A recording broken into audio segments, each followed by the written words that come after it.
দৈনিক শিক্ষা .com-এর ইউটিউব চ্যানেলে সকলকে স্বাগতম। শিক্ষার সব খবর সবার আগে পেতে দৈনিক শিক্ষা .com-এর ইউটিউব চ্যানেলে সাবস্ক্রাইব করুন এবং বেল বাটনটি ক্লিক করুন। অনেকেই থাকতে পারেন যিনি কিনা স্কুল ভুল রিকুইজিশন দিয়েছে, দরখাস্ত করে আপনি পাচ্ছেন, হইতে পারে এর আগে যা কোনোদিন হয় নাই সেটা এবার হচ্ছে। এর আগে কোনোদিন ভুল রিকুইজিশন দেওয়ার কারণে হেডমাস্টার সাহেবের বেতন আটকাইছে, ঘটনা ঘটে নাই। কমিটির চাকরি কমিটি বাতিল হয়েছে এবং কোনো ঘটনা ঘটে নাই। আপনারা নিশ্চয়ই জেনে গেছেন যে আমরা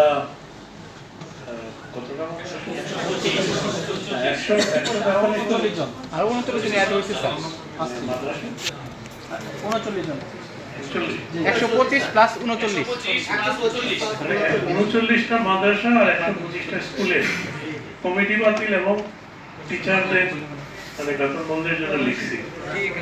এবং আপনি যে জিনিসটা বুঝতে চাচ্ছেন যে এত কম কেন হলো, এইগুলার দরখাস্ত গুলা এরকম, আমি তো যে সচিব সাহেবের টেবিলে দিব, আমি তো এমন কিছু দিতে পারবো না যে একটা আমরা খন্ড খন্ড করে দিচ্ছি।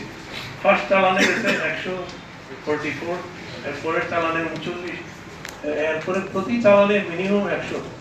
সর্বশেষ যিনি দরখাস্ত করছেন যে আমার নিচ্ছে না, যাবে ওইখানে, এবং আপনি শুনলে অবাক হবে, যাদের নাম উঠছে ওই তালিকায়, আমি দেখলাম যে শিক্ষা .com-এর বদৌলতে ওনারা জানছেন, ওনারা কিন্তু ওইসব লোকদেরকে ফোন করতেছেন, ভাই তাড়াতাড়ি নিব। আমি কে বলছি, আমি তো আমারে বলতে স্যার আমি তো ওনার নেওয়ার জন্য খুঁজতেছি, ওনার নাম্বারটা দেন।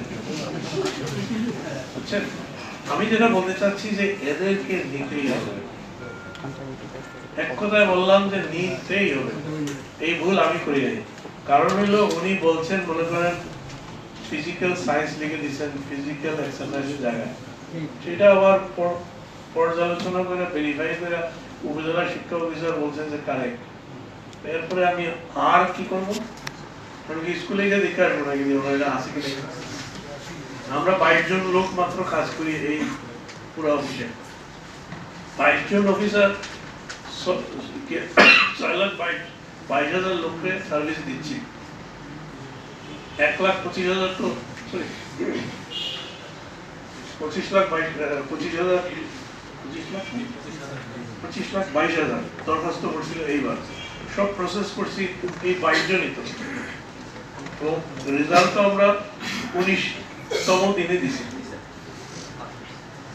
এরপরেও আমি গিয়ে স্কুলে গিয়ে দেখবো যে ওনার স্কুলের এটা ঠিক আছে কিনা। এখন আমি যেটা কেন করছি, বড় হাতুড়ি দিয়ে বাড়ি, একবার মাথায় বাড়ি করলে কিন্তু এটা মনে যাবে, আর জীবনে বেল তোলা যাবে না। আপনি নিশ্চিত থাকেন এরপরের থেকে যা আসবে ক্লিন, যেটা এমপিও আসবে, যেটা নন এমপিও আসবে, আপনি বুঝে শুনে নন এমপিও যাবেন কি যাবেন না ঠিক করবেন।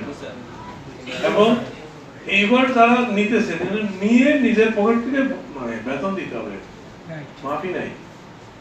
এটা অলরেডি আলাপ হয়ে গেছে, আমাদের মন্ত্রী মহোদয় পর্যন্ত এগুলা এগ্রি, আমি পাঠাইছি। দেখেন জামাই আদর করে নিয়ে ওদেরকে নিবে, যাদের এমপিও ভুক্ত করানো।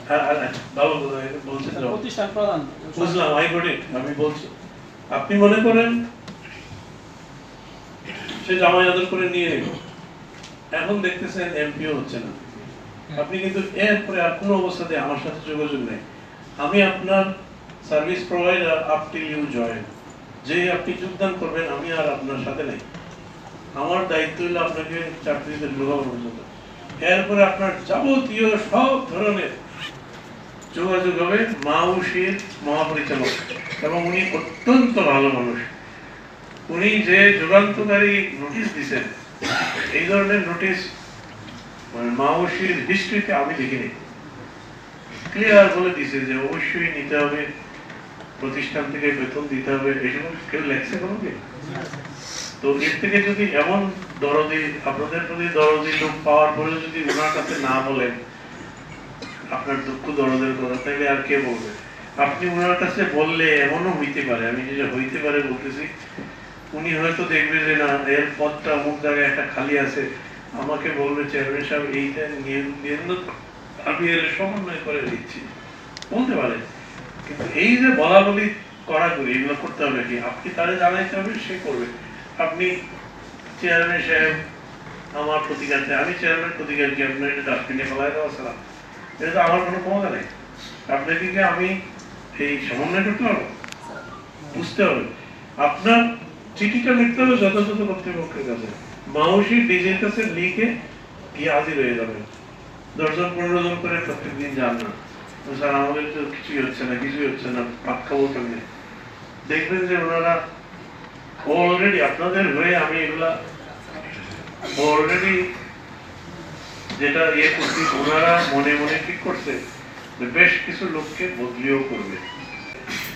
ডে 1 থেকে নিশ্চিত থাকেন যে ওইখানে এমপিও হবে না, সে হয়তো আপনাকে ধানাই বানাই করে তার পকেট থেকে জমি বিক্রি করে বেতনের অর্ধেক টাকা থেকে দিয়ে কোনোভাবে দিল, বাট আলটিমেটলি এমপিও হবে না। তো আপনি কিন্তু ওই যে এমপিও হচ্ছে না এই বললা মহাপরিচালকের দরখাস্ত দিয়ে আরম্ভ করেন প্যারেড।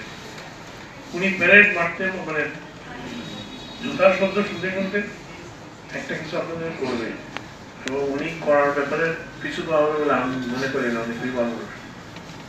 এগুলো হলো আপনাদের প্রতি আমার, যারা জয়েন করে ফেলছেন এক্স পিতা হিসেবে বক্তব্য, এক্স, এখন আর আমি আপনার পিতা নেই, যাদের চাকরি না হয়েছে তারা আমার চাকরি